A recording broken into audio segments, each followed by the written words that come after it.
Gustavo Sáenz, que fue un escritor importante y que era muy generoso con los jóvenes, pertenecía a la generación de José Agustín. Uh-huh. Él en alguna ocasión me dijo, Juan, tú solo escribes cuentos. Y me dijo, y creo que cometes un error, porque la novela tiene más posibilidades mercadotécnicas. Así me lo dijo. Yo creo que él tenía razón desde un punto de vista comercial, porque efectivamente los editores prefieren novelas que cuentos, uh-huh. ¿sí? Pero yo creo que era un mal consejo, porque tú no debes pensar en términos mercadotécnicos sobre el arte, porque además la gran paradoja es que cuando tú no piensas en términos mercadotécnicos, a veces eso funciona mucho mejor y se vuelve un éxito mercadotécnico. Sí, como las pinturas. Aquí no hay... O sea, es más fácil vender pinturas porque las pones y ya, pero ¿y si yo quiero hacer otra cosa? Sí, mira, hay ejemplos notables, ¿no? Humberto Eco, que era un gran profesor de la Universidad de Bolonia, daba clases de semiología, era un medievalista, uh-huh. un tipo muy erudito. De pronto, pues ya aburrido de la academia, dijo, no, yo quiero liberarme de todo esto. Conocía muy bien todos los textos clásicos relacionados con la iglesia porque los había estudiado y dijo, yo quiero matar a un monje en una novela. Quiero hacer una novela policíaca donde matamos a un monje. Eso se le ocurrió. Y escribió una novela en donde buena parte de la trama incluye frases en latín. Probablemente una quinta parte de la novela está escrita en latín. Uh-huh. Entonces tú dices, bueno, una novela de un semiólogo que quiere matar a un monje, que mete palabras en latín, pues eso es lo menos comercial del mundo. Claro. Y se convirtió en El nombre de la rosa, que vendió 8 millones de ejemplares. Sí. ¿Por qué? Porque él se dejó guiar por su pasión genuina. Y su pasión genuina incluía el latín, incluía la Edad Media, se ubica, la novela me parece que en el siglo XIV, en fin, ¿no? Entonces, yo creo que uno debe dejarse llevar por muchas consideraciones previas al hecho del efecto que va a tener tu libro. O sea, no pensar... Sí, cómo lo voy a empaquetar y cómo lo voy a... Digo, hay escritores y que lo hacen en ocasiones con mucho éxito y también esa es una forma del talento. Es decir, hoy en día hay que escribir del narcotráfico porque la gente quiere leer del narcotráfico. O sea, es un ejemplo muy, muy claro de lo que ocurre entre nosotros. Okay. ¿Cuál sería uno de los mejores consejos que te han dado? Uno de los mejores consejos que me han dado es siempre se puede escribir mejor. O sea, la escritura, nunca pienses que es un logro. A lo que puedes llegar es a fracasar mejor, ¿no? Okay. ¿Cuál es un consejo que tú antes dabas como un buen consejo, pero que ya con la experiencia ya no darías? Mira, yo algunas veces le he recomendado a la gente que escriba con espontaneidad como un desahogo, sin pensar necesariamente en que eso es un texto literario. Pero yo creo que si esa persona pretende tener vocación literaria, pues no puede escribir un mero desahogo. O sea, desde el principio tiene que tener una cierta idea de la forma. O sea, tiene que escribir, sí, cosas muy personales, que le gusten, que lo toquen, que solamente esta persona tenga dentro de sí, pero vinculadas con formas literarias que ha admirado en otros autores. O sea, que desde el principio sí debe tener, no dejarse llevar nada más por suelto lo que pienso a lo loco, sino suelto lo que pienso, pero ya pensando en una historia, personajes, cosas que yo he visto que en otros autores... Como tratar de ponerlo en un molde. Exacto, ¿no? Como tratar sí, entonces el culto a la espontaneidad irrestricta yo creo que es algo que ya no me gusta mucho. Yo, por ejemplo, cuando escribía mis primeros cuentos, pensaba en que debían tener un final abierto. O sea, ¿qué pasó al final? Pues no sabemos, ¿no? Es que como que se desvaneció y pues los personajes se pelearon o no se pelearon, quién sabe que decide el lector. Esa idea como de final abierto, que también tiene que ver mucho con la espontaneidad y que el lector decida, ¿no? Y yo creo que no, yo creo que la forma es muy significativa.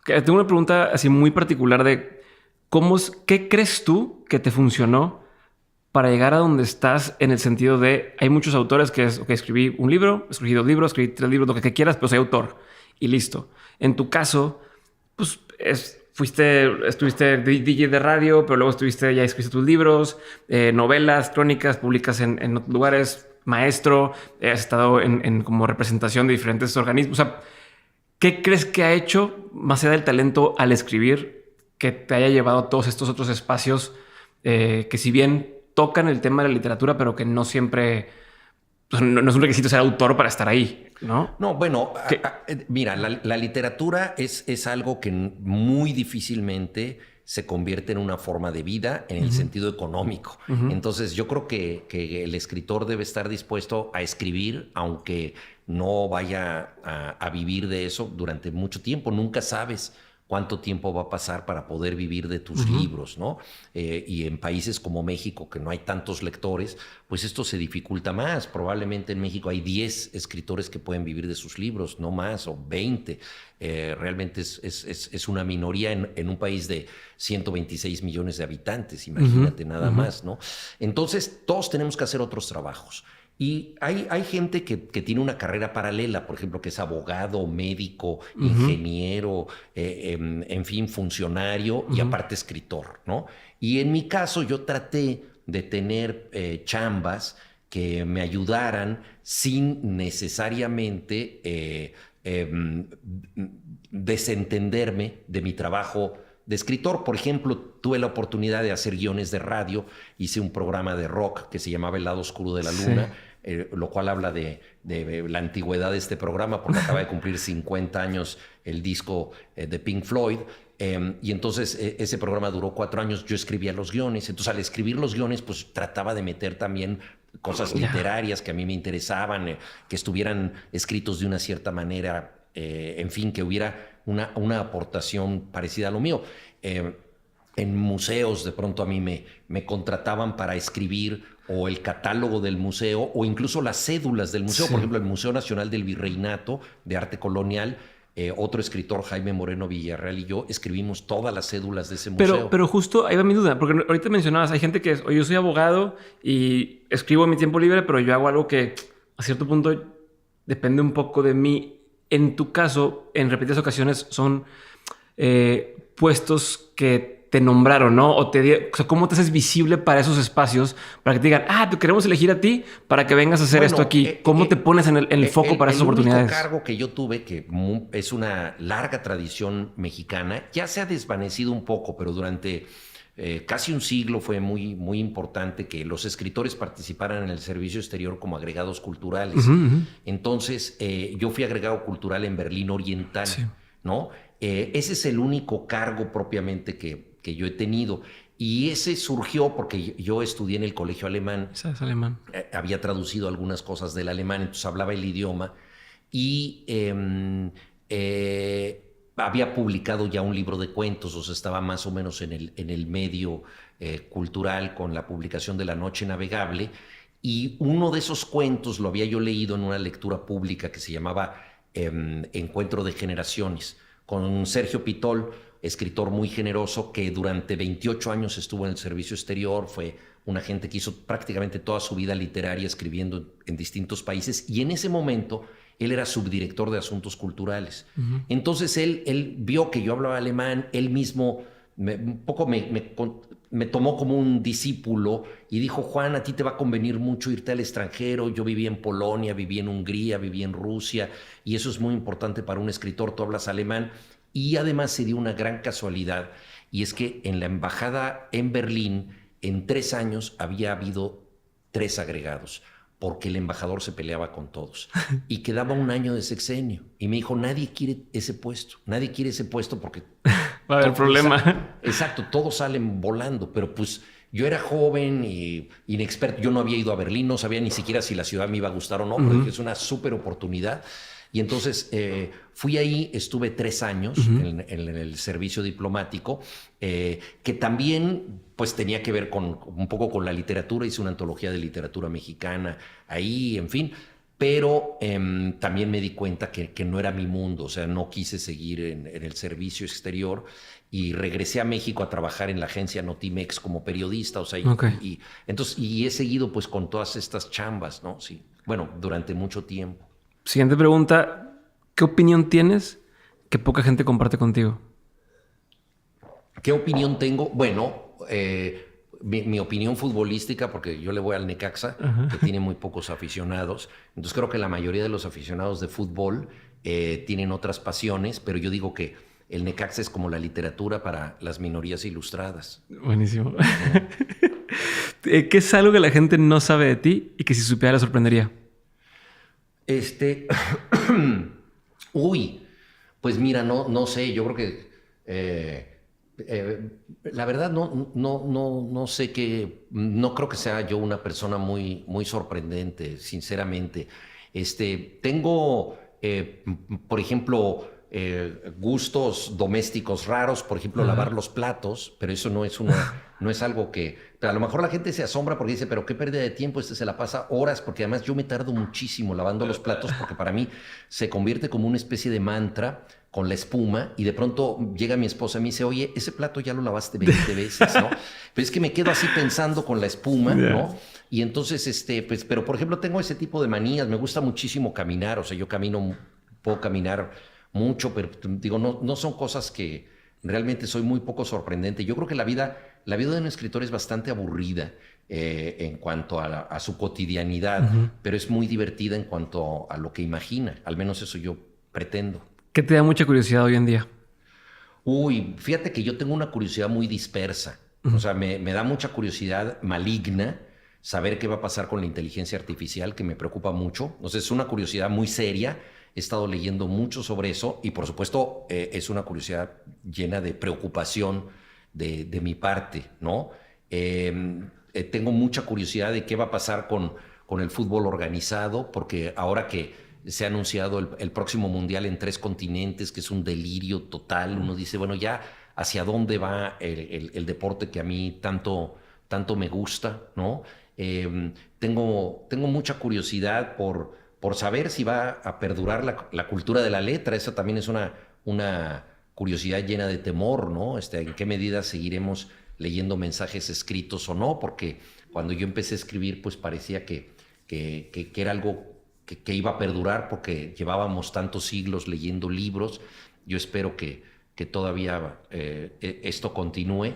Tengo, por supuesto, curiosidades personales. O sea, me pregunto qué va a ser mi hija, que ahora tiene 23 años, ¿no? ¿Cuál va a ser su desarrollo? ¿Hasta dónde podré verla? Tengo curiosidades por aprender otras cosas. Quiero aprender griego.